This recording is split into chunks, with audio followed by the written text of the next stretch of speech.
जनगण मन अधिनायक जय हे भारत भाग्य विधाता। पंजाब सिंध गुजरात मराठा द्राविड़ उत्कल बंगा। विंध्य हिमाचल यमुना गंगा उच्चल जलधि तरंगा। तव शुभ नामे जागे तव शुभ आशीष मांगे।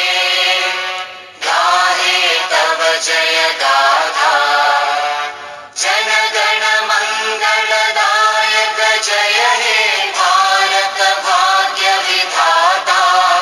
जय हे जय हे जय हे जय जय जय जय हे।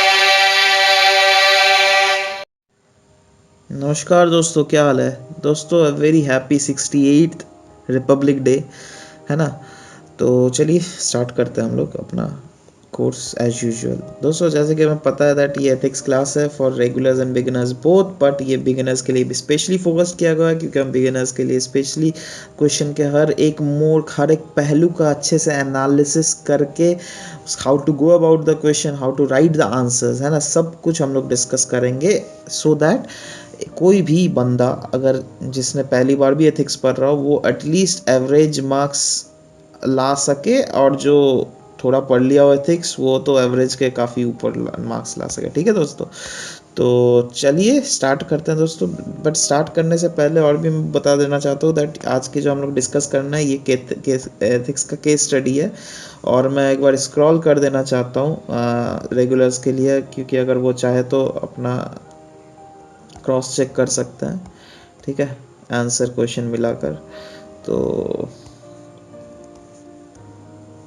हाँ ये लीजिए, हाँ हो गया, done. Alright sir guys, so let's start the topic. Alright guys, the topic is ethical dilemma. ठीक है, ध्यान से देखिएगा, टॉपिक जो है आज हमारा एथिकल डायलेमा है। ठीक है, यहाँ पे क्वेश्चन मैं फिर से नहीं पढ़ने वाला हूँ क्योंकि मैंने क्वेश्चन पढ़ा हुआ है। So I will discuss, I will give a very gist of the question, what question is actually asking, है ना। गिरिजा एक स्मार्ट और टैलेंटेड यंग आईएएस ऑफिसर है जिसको एसडीएम का पोजीशन मिला हुआ है एक सदर्न स्टेट में। ठीक है, और उस सदर्न स्टेट का एक एमपी है जो कि काफ़ी यंग है। ठीक है, और उसे प्रोजेक्ट किया गया है इस बार का प्राइम मिनिस्टर इलेक्शंस में, है ना दोस्तों। अब क्या है ना, वो ये भी एक कैरेक्टरिस्टिक दे दिया, वो बैचलर है, मतलब उसकी शादी नहीं हुई है ना।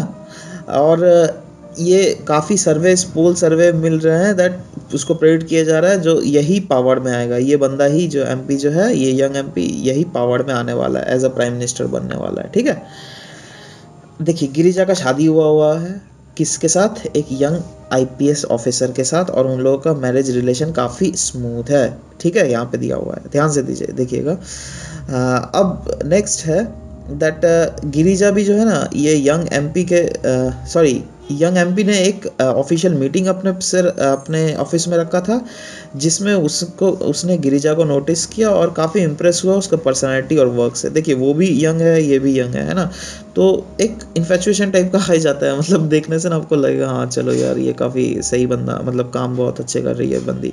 तो एनी हाउ काफ़ी इम्प्रेस हो गया। ठीक है, और उसने एक ऑफिशियल कम्युनिकेशन रखा उस गिरिजा के साथ और अपने रेसिडेंस में। ठीक है, मतलब वो गिरिजा को अपने रेसिडेंस में बुलाया। ठीक है, अब रेसिडेंस में आके वो ऑफर दे रहा है गिरिजा को दैट अगर मैं पीएम बन जाऊँ तो आपको प्राइम मिनिस्टर ऑफिस में एक अच्छा पोस्ट दे दूंगा।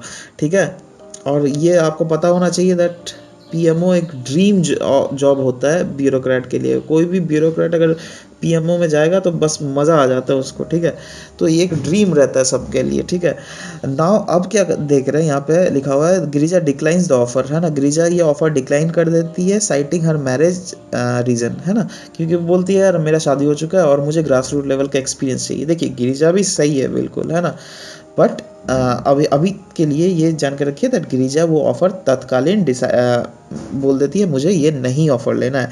ठीक है, अब नेक्स्ट क्या है, ये चीज़ देखकर एमपी और भी ज़्यादा इम्प्रेस होता है। ठीक है, और उसको अपना पर्सनल नंबर देता है। ठीक है, और ये लोग चैट करना स्टार्ट कर देते हैं, है ना। और चैट करेगा तो एक सिग्नल देता है ये MP that I am affectionate for you, ठीक है। मतलब वो यंग एमपी गिरिजा को सिग्नल देता है that I am affectionate for you, ठीक है। अब देखिए गिरिजा तो अपने हस्बैंड से प्यार करती है ना, और उसके साथ भी कभी कभार चैट कर लेती है ना। ये लिखा नहीं हुआ जो कैसा चैट करती है, सिर्फ नॉर्मल चैट, मतलब आपको भी नॉर्मल चैट ही अभी अभी एज्यूम करना है दैट नॉर्मल चैट कर रही है, ठीक है। The problem is she is too, हाँ अब देखिए एक प्रॉब्लम खड़ा हो गया दैट वो भी उस एमपी यंग एमपी के चाम में आ गई है, थोड़ा मोड़ा उसको भी इन्फेचुएशन आ रहा है, ठीक है। But she is aware of the consequences, पर उसको कॉन्सिक्वेंसेज का अवेयर है। अगर वो पूरा इन्फेचुएट हो गई तो क्या होगा, मतलब उसके उसके करियर में दाग भी लग सकता है ना। लाइक सोसाइटी हमारा इतना पत्रियार्चल है, वो तो दिया नहीं हुआ है, बट स्टिल आप एक एज्यूम करो दैट उसको कॉन्सिक्वेंसेस पता है क्या होगा। मुझे नौकरी लाइक वो रिस्पेक्ट मिलना बंद हो जाएगा शायद, उसके बाद हस्बैंड से भी रिलेशंस खराब हो जाएंगे, तो इस टाइप के कॉन्सिक्वेंसेस आपको सोचना है, ठीक है। उतना एक्सप्लिसिटली दिया वैसे मेंशन नहीं किया, बट थोड़े मोड़े नेगेटिव कॉन्सिक्वेंसेस ही हैं इसके, तो आपको वही लेकर चलना है, negative consequences. Meanwhile the election, देखिए इलेक्शन भी ओवर हो गया और उसको पीएम चुन लिया गया है, ठीक है। और अभी क्या है ना, उसने एक अनऑफिशियल लेटर भेजा है गिरिजा को दैट आप पीएमओ ज्वाइन कर सकती हो, ठीक है। अब तक तभी तो उसने गिरिजा ने रिजेक्ट कर दिया था, पर अभी गिरिजा को लग रहा है दैट ये एक लैडर टू एक्सेलेंट है फॉर हर करियर प्रॉस्पेक्ट्स, ठीक है। मतलब ये अगर उसने पीएमओ सचमुच का ज्वाइन कर लिया तो बहुत ऊपर जाएगी, वो बहुत ऊपर, ठीक है। Now she discuss the offer with her husband, उस अपना ऑफर हस्बैंड के साथ भी डिस्कस किया, बट एक चीज़ डिस्कस नहीं किया, चैट जो कर रही है वो उसके बारे में डिस्कस नहीं किया, बट इस ऑफर के बारे में डिस्कस किया, ठीक है। मतलब देखिए इस चैट को लेकिन दो बार, आप पहले भी एक बार फोकस किया था, इस बार भी, मतलब ये आपको समझ जाना है, ये चैट को आपको आंसर में इनकॉर्पोरेट करना है। मतलब ऐसे तो हर पॉइंट को ही इनकॉर्पोरेट करना पड़ता है, बट ये आपको ध्यान में रखना है that oh my god excuse me, that ये चैट को स्पेशल फोकस करके इनकॉर्पोरेट करना है आपके आंसर में, ठीक है। Her husband ask her to take her all, देखिए क्योंकि आईपीएस ऑफिसर है उसका हस्बैंड, तो ऑफ कोर्स थोड़ा तो ब्रॉड माइंडेड होगा, तो उसने बोला दैट ठीक है बाबू तुम अपना डिसीजन खुद लो, but keeping in mind your family and professional consequences. But वो तुम्हें डिसीजन खुद लेना है दैट तुम्हारे मतलब जैसे मैं तुम्हारी सास, तुम्हारी मम्मी पापा, ये तो उधर उसके उनके बारे में भी, सबके बारे में एक बार सोच लो, है ना। और हमारा आने वाला फैमिली ये मतलब अपने फैमिली के बारे में सोच लो, उसका और अपना करियर देखो, दोनों के देखकर तुम खुद डिसीजन लो, ठीक है। ये उसके हस्बैंड ने बोला, ठीक है। अब देखिए ये क्वेश्चन में क्या दिया हुआ है, इंटेंशंस, देखिए she is apprehension about the intentions of PM, ठीक है। यहाँ पर ये पॉइंट बहुत अच्छा है, उसे पता है दैट पीएम का इंटेंशन क्या है, क्योंकि PM is infatuated towards me, उसको पता चल गया था चैट के तरह, चैट से, ठीक है। तो उसको उस पीएम का इंटेंशन पता है दैट वो बाद में मुझे प्रपोज करेगा ही, है ना। मतलब वो लिखा नहीं हुआ है, बट अब समझ जाओ, she may have to compromise her personal life, है ना, और उसको अपना पर्सनल लाइफ को कॉम्प्रोमाइज भी कर सकती, मतलब उसको अपना पर्सनल लाइफ भी कॉम्प्रोमाइज़ करना पड़ सकता है अगर वो पीएमओ ज्वाइन कर ले, ठीक है। और एक कंडीशन दिया जो उसका पति उसके साथ नहीं चल सकता, क्योंकि उसका पति भी आईपीएस ऑफिसर है, उसका भी काम है है ना, तो उसका पति उसके साथ नहीं जा सकता। और देखिए पहले शी हैज़ रिफ्यूज्ड, ठीक है, बट ये जो फ्यूचर प्रोस्पेक्ट है काफ़ी मज़ेदार उसको लग रहा है। पहले तो उसने रिफ्यूज़ कर दिया था, बट अभी लग रहा है नहीं यार, मतलब उसको डायलेमा में वो भी फंस गई है एक तरीके से, ठीक है। वो डायलेमा में फंसी हुई है, जो क्या करूं। अब ये पूछ रहा है वो क्वेश्चन, देखिए क्वेश्चन मेन है व्हाट शुड गिरिजा डू। ये क्वेश्चन आपने काफ़ी एथिक्स में दिया, क्वेश्चन में देखता होगा that what is the future course of action in front of Girija, मतलब what is the future course of action in the front of Girija, उसमें गिरिजा क्या करेगी, है ना। पर यहाँ पर क्वेश्चन अलग है, व्हाट शुड गिरिजा डू, है ना, मतलब गिरिजा को क्या करना चाहिए, ये आपको आंसर देना, ये आपसे पूछा जा रहा है ना। बहुत सारे क्वेश्चंस में वैसे रहता है, तो उसमें गिरिजा के पर्सपेक्टिव से आपको आंसर देना पड़ता है। इसमें आपको आपके पर्सपेक्टिव से आंसर देना पड़ेगा। मतलब आप एक थर्ड पर्सन हो, आप थर्ड पर्सन होके इस क्वेश्चन को देख रहे हो, हाँ ये क्वेश्चन ऐसे पूछा हुआ है, तो हमें कैसे answer, how should we proceed for the answer, knowing the risk and benefits of new offer. ठीक है, तो चलिए आगे प्रोसीड करते हैं, आप समझ जाएंगे अच्छे से। दोस्तों देखिए, ये क्वेश्चन आपने पढ़ लिया, ठीक है। पहले तो बार बार मैं बोलता हूँ, क्वेश्चन में स्टेक होल्डर्स आपको पहचानने पड़ेंगे, कौन कौन स्टेक होल्डर्स है। ठीक है, देखिए स्टेक होल्डर एक गिरिजा खुद है, ठीक है, एक एमपी है वो बंदा, एक उसका हस्बैंड है ना, और एक पीएमओ है। ठीक है, खुद है, एमपी है, हस्बैंड है, पीएमओ है। देखिए आप अलग अलग भी चार लिख सकते हैं और इसको तीन में भी निपटा सकते हैं, क्योंकि ये मतलब कैसे निपटा सकते हैं ये बता दे रहा हूँ मैं। गिरिजा वाला पॉइंट सब में अगर इनकॉर्पोरेट आधा आधा कर लीजिएगा थोड़ा थोड़ा करके, तो आप 3 पॉइंट में भी निपटा सकते हो, क्योंकि अल्टीमेटली वर्ड लिमिट्स भी होता है, शायद 200 वर्ड या 250 वर्ड, है ना, जो भी हो, तो सब चीज़ देख कर करना पड़ता है हमें। एनीवेज, अभी तो चलिए हम स्टेक होल्डर्स पहले देखते हैं क्या कौन कौन है। एक ये है, दो है, तीन है, चार है। ठीक है, अब how to deal with it, चलिए आगे बढ़ते हैं आंसर की तरफ। देखिए पहले तो सब हर एक क्वेश्चन में मैं ये बोल देता हूँ, डायलेमा आपको लिख देना चाहिए। ये भले ही आपसे पूछा है, बट आपको भी लिखना चाहिए दैट गिरिजा किस डायलेमा में फंसी हुई है। ठीक है, तो गिरिजा एक डायलेमा में फंसी हुई है जहाँ पे उसको पर्सनल लाइफ और प्रोफेशनल लाइफ के बारे में डायलेमा के बीच में ही डायलेमा है। ठीक है, पर्सनल में कहा, ये आपने देखिए पर्सनल लिख तो दिया और उसके बारे में हल्का फुल्का लिख दीजिए, जब पर्सनल इसलिए that moving away with from husband and family. ठीक है, और प्रोफेशनल लाइफ कहाँ, ये मस्ट लैडर ऑफ सक्सेस है, जो कि फ्यूचर प्रोस्पेक्ट्स के लिए उसको बहुत सहायक देगा। देखिए दोस्तों, यहाँ पे जो भी यूज़ किया आप ध्यान से देख रहे होंगे, मैंने कुछ अपने से ज़्यादा यूज़ नहीं किया। ज़्यादा से ज़्यादा आप थोड़ा एथिकल कीवर्ड्स बीच बाच में लगा सकते हो, पर मेन चीज़ हमने क्वेश्चन से ही मतलब एक्सट्रैक्ट किया सारे पॉइंट्स, है ना।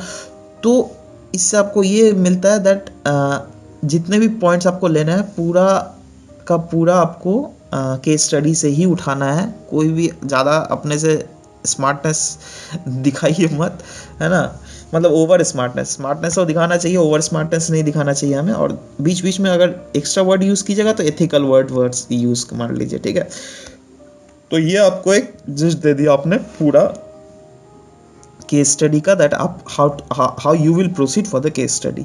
ठीक है, अब देखिए स्टेक होल्डर एनालिसिस करता है तो वही आंसर हो जाएगा। स्टेक होल्डर एनालिसिस ही केस स्टडी में आंसर होता है। ठीक है, और गाइस पहला जो पॉइंट है ये पर्सनल स्टेक होल्डर है, मतलब वो खुद गिरिजा खुद है ना। अब देखिए पर्सनल स्टेक होल्डर में हम एनालिसिस करेंगे, तो उस एनालिसिस से पहले क्वेश्चन में क्या पूछा गया था। देखिए फिर से एक बार क्वेश्चन एक बार जल्दी से रिवाइंड कर लेता हूँ। क्वेश्चन में है आपका व्हाट शुड गिरिजा डू, है ना, क्या करना चाहिए गिरिजा को, मतलब ये आपको आंसर देना है जो क्या करना चाहिए उसको। ठीक है, देखिए ये अगर ध्यान से देखिएगा तो ये है मेरा सजेशन, ये उसको करना चाहिए। किस कॉन्टेक्स्ट में करना चाहिए, इस कॉन्टेक्स्ट में, है ना। तो एक तो गिरिजा मतलब स्टेक होल्डर है, ये आपको एक्सप्लिसिटली लिखना नहीं है आंसर में, है ना, बट सब आपको अलग अलग पैराग्राफ बना देना है जिससे वो बंदा समझ जाएगा दैट हाँ क्या किस किस स्टेक होल्डर से के कॉन्टेक्स्ट में ये आंसर लिखा गया। ठीक है, तो व्हाट शुड गिरिजा डू ये लिख दिया, किस कॉन्टेक्स्ट में करना चाहिए, इस कॉन्टेक्स्ट में। ठीक है, वैसा ही आप देखिएगा मैं जितना भी आगे में भी करवाऊंगा, जितने स्टेक होल्डर्स को डिस्कस करूंगा, लास्ट में मैंने कोर्स ऑफ एक्शन लिख दिया गिरिजा का, और किस कॉन्टेक्स्ट में वो पहले लिख दिया। ठीक है, तो ये ऐसा अगर आप आंसर लिखोगे, अगर हॉच पॉच अगर आंसर लिख लिया तो एग्जामिनर भी कंफ्यूज कर सकता है और he can might give you less marks which you actually deserve, but if you do like this then he'll give you better marks। ठीक है, सो देखते हैं क्या पर्सनल लेवल में। देखिए उसने अपने एक चीज़ आपने ध्यान दिया होगा, उसने अपने पति से ये इन्फॉर्मेशन हाइड किया है। ठीक है, तो ये इसका डबल स्टैंडर्ड ड्यूबियस स्टैंडर्ड दिखाता है, मतलब यार ये क्या, ये तो गलत बात है ना यार, ऐसा नहीं करना चाहिए। क्यों, क्योंकि उसने अपने पति के साथ एक सोलेम और प्रॉमिस किया था मैरिज के समय दैट मैं तुम्हें कभी धोखा नहीं दूंगी, तो ये तो एक धोखा देना ही ना हुआ। ठीक है, तो इस ये कॉन्टेक्स्ट है, इस कॉन्टेक्स्ट में उसको करना क्या चाहिए। ठीक है, she must be honest and faithful husband और उसको सारे कन्वर्सेशन के बारे में बता देना चाहिए जो उसका यंग एमएलए के साथ हुआ है, ठीक है। ये बहुत इम्पॉर्टेंट चीज़ है दोस्तों, ये बहुत इम्पॉर्टेंट, भले ही आपको लगेगा शायद ये वाला पॉइंट दूँ या ना दूँ, पर ये ऐसा एक इम्पॉर्टेंट पॉइंट हो जाता है ना, क्योंकि ये वैल्यूज़ दिखाता है ना, that what values has been gained by the that IAS officer, है ना, एज अ ह्यूमन बीइंग। तो ये क्वेश्चन ये पॉइंट इसलिए इम्पोर्टेंट हो जाता है उसका पर्सनल लाइफ के बारे में, ठीक है। तो ये है पर्सनल, उसका पर्सनल एनालिसिस हमने कर लिया। अब नेक्स्ट आ जाइए पीएमओ भी एक स्टेक होल्डर के था, है ना। तो पीएमओ का क्या करना चाहिए, ये करना चाहिए, and what is the context, this is the context, ठीक है। आपको करना क्या चाहिए, the for rejecting offer will be the smartest move. देखिए रिजेक्ट, उसको ऑफर रिजेक्ट कर देना चाहिए। आप क्यों, किस कॉन्टेक्स्ट में रिजेक्ट करना चाहिए, देखिए क्योंकि पीएमओ एक बहुत हाईली रिस्पॉन्सिबल ऑफिस है दोस्तों, ये ऐसे पॉइंट्स आपको लिखना पड़ेंगे, हाईली रिस्पॉन्सिबल, है ना। सो what is the need of the hour, the need is to adapt her with the grassroots level। अभी क्योंकि वो इतना रिस्पॉन्सिबल ऑफिस है, तो उसको पहले ही ग्रास रूट लेवल में तो तगड़ा कर लो अपने आप को, है ना। ग्रास रूट लेवल में मतलब नहीं, अगर आप अपने आप को एफिशिएंट बनाओगे तो क्या होगा ना, पीएमओ में जाकर आपका एक तो काम खराब हो सकता है, ठीक है, काम खराब हो सकता है, नहीं तो और भी आपका दाग आ जाएगा इनफैक्ट, है ना। आप भले ही सोच रहे हो जो ये फ्यूचर प्रॉस्पेक्ट में बहुत काम देगा, बट इनफैक्ट और भी आपका करियर में दाग आने की संभावना है।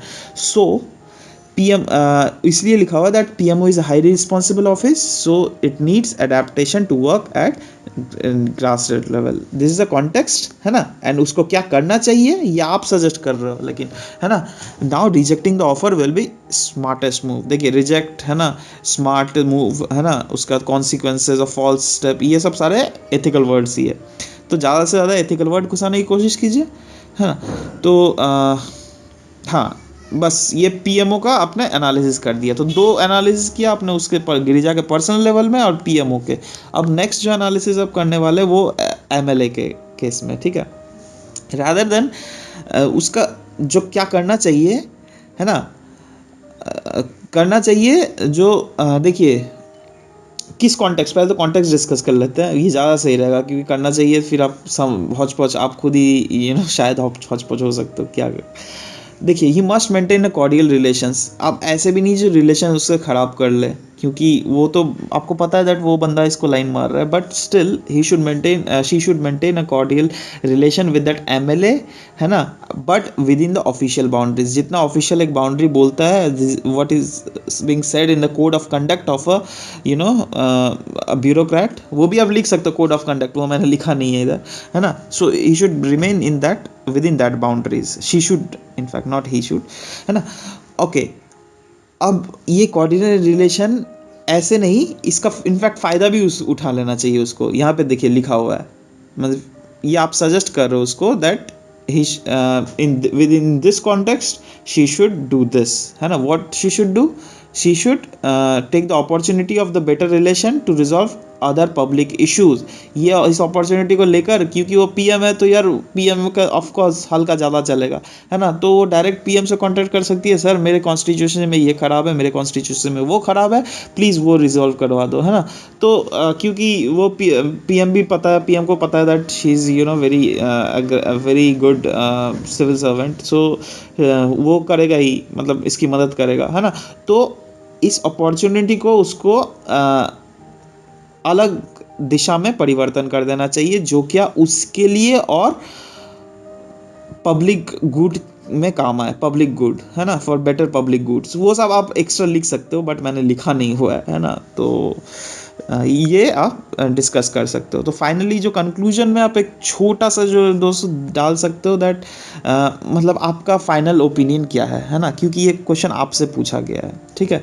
तो आप सिंपल लिखते हैं, वो रिफ्यूज़ कर दो पीएमओ का ऑफर, है ना, citing her interference and family responsibilities, है ना, और go away with and proceed for the grass root grass root experience whatever, वो आप आपका खुद का बना के लिख लो, है ना.